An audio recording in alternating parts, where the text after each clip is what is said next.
सोचिए, क्या हो अगर स्टॉक ट्रेडिंग की वो सारी बातें जो हम सुनते आए हैं असल में हमारे मुनाफे को नुकसान पहुंचा रही हों। आज हम कुछ ऐसे ही मशहूर मिथकों की पड़ताल करेंगे और चार्ट्स को देखने का एक ज्यादा स्मार्ट तरीका सीखेंगे।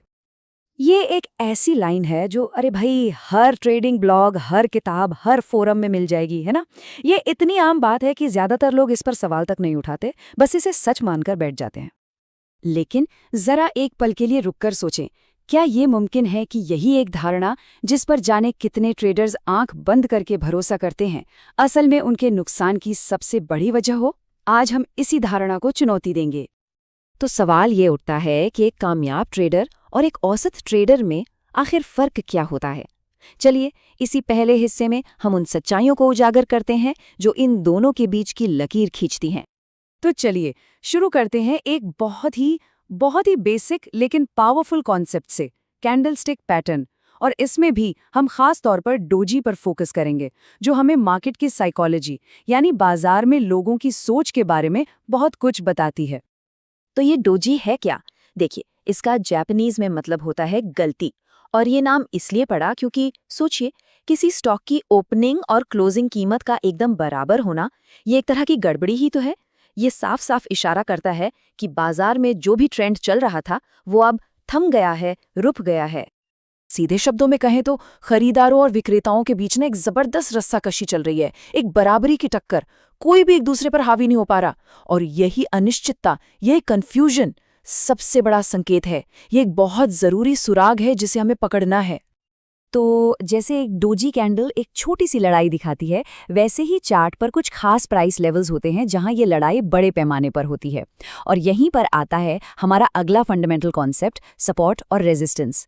हाँ, हम सबने इसके बारे में सुना है, लेकिन ज्यादातर ट्रेडर्स इसे बिल्कुल गलत नजरिए से देखते हैं।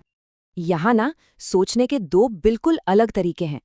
जो नए ट्रेडर्स होते हैं वो कीमत के लिए एक पतली सी सटीक लाइन खींचते हैं, लेकिन जो अनुभवी ट्रेडर्स हैं वो इसे एक पूरे एरिया, एक जोन की तरह देखते हैं। और सोचने का ये छोटा सा फर्क ही नतीजों में जमीन आसमान का अंतर पैदा कर देता है। ये है पहली प्रॉब्लम, और बड़ी फ्रस्ट्रेटिंग होती है। एक ट्रेडर उस सटीक लाइन का इंतजार करता रहता है और कीमत वो उससे जरा सा पहले ही पलट जाती है और एक शानदार मौका हाथ से निकल जाता है। कितना बुरा लगता है ना। और ये रही दूसरी समस्या, जो पहले वाली से भी ज्यादा दर्दनाक है। कीमत लाइन को तोड़ती है, ट्रेडर के मन में लड्डू फूटता है, अरे वाह ये रहा ब्रेकआउट, और वो ट्रेड में कूद जाता है। लेकिन अगले ही कुछ पलों में कीमत तेजी से वापस पलटती है और सीधा स्टॉप लॉस हिट, पैसा गया। तो सवाल ये है कि ये जोन बनते क्यों हैं? वजह बहुत सिंपल है, इंसानी साइकोलॉजी। कुछ ट्रेडर्स होते हैं जिन्हें मौका चूक जाने का डर होता है, जिसे कहते हैं FOMO, fear of missing out. वो जोन में जल्दी एंट्री कर लेते हैं। और कुछ दूसरे होते हैं किफायती ट्रेडर्स, जो सोचते हैं कि उन्हें सबसे अच्छी कीमत मिले, तो वो जोन के बिल्कुल आखिरी कोने का इंतजार करते हैं। बस इन्हीं दो तरह के बर्ताव की वजह से ये प्राइस जोन बनते हैं, कोई पतली सी लाइन नहीं। ठीक है, तो अब जब ये जोन वाला कॉन्सेप्ट एकदम साफ हो गया है, तो चलिए अब कुछ सबसे बड़े, सबसे मशहूर ट्रेडिंग मिथकों की एक एक करके धज्जियां उड़ाते हैं। ये शायद ट्रेडिंग का सबसे उल्टा लगने वाला सच है। इसे ना एक दीवार की तरह सोचिए, कोई उस पर जितनी बार हथौड़ा मारेगा वो उतनी ही कमजोर होती जाएगी, है ना। बिल्कुल वैसे ही एक सपोर्ट लेवल पर खरीदने वालों के ऑर्डर्स का एक पूरा पूल होता है। हर बार जब कीमत वहां आती है तो कुछ ऑर्डर्स भर जाते हैं और वो पूल धीरे धीरे खाली होता जाता है, और आखिरकार उस दीवार की तरह वो लेवल टूट जाता है। और ये चार्ट देखिए, ये इसी बात का जीता जागता सबूत है। देखिए कैसे कीमत ने कई बार सपोर्ट लेने की कोशिश की, लेकिन हर बार खरीदारों की ताकत कम होती गई और आखिरकार सेलर्स हावी हो गए और कीमत धड़ाम से नीचे गिर गई। ये एक और बहुत बड़ी गलती है जो नए ट्रेडर्स अक्सर करते हैं। वो अपना सुरक्षा कवच, अपना स्टॉप लॉस कहाँ रखते हैं? ठीक वहीं जहां सबसे ज्यादा खतरा होता है। यहाँ का खेल समझिए। जो बड़े खिलाड़ी हैं ना, जिन्हें हम स्मार्ट मनी भी कहते हैं, उन्हें अच्छी तरह पता होता है कि ज्यादातर रिटेल ट्रेडर्स अपने स्टॉप लॉस कहाँ लगाने वाले हैं। तो वो क्या करते हैं? वो जानबूझकर कीमत को उन लेवल्स तक धक्का देते हैं ताकि सबके स्टॉप लॉस हिट हो जाएं, मार्केट में लिक्विडिटी आ जाए, और फिर वो बाजार को उसकी असली दिशा में ले जाते हैं। इसी को कहते हैं स्टॉप हंटिंग। ठीक है, थ्योरी तो बहुत हो गई। ये सब समझ आ गया, लेकिन असली सवाल तो ये है कि इस जानकारी का इस्तेमाल करके एक प्रैक्टिकल स्ट्रैटेजी कैसे बनाई जाए। तो चलिए अब इसी पर बात करते हैं। ये 5 स्टेप की स्ट्रैटेजी असल में दूसरे ट्रेडर्स के फॉल्स ब्रेकआउट में फंसने पर आधारित है। देखिए, स्टेप 1 जोन मार्क करें। स्टेप 2 कीमत के उस जोन में तेजी से आने का इंतजार करें। स्टेप 3 प्राइस रिजेक्शन का साफ सबूत देखें, जैसे एक लंबी विक या कोई रिवर्सल पैटर्न।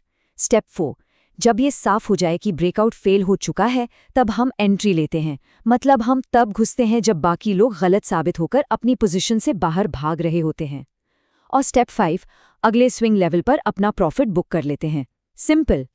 जैसे इस उदाहरण में देखिए, कीमत रेजिस्टेंस जोन में गई, वहां से रिजेक्ट हुई और अगली कैंडल पर एंट्री ली गई।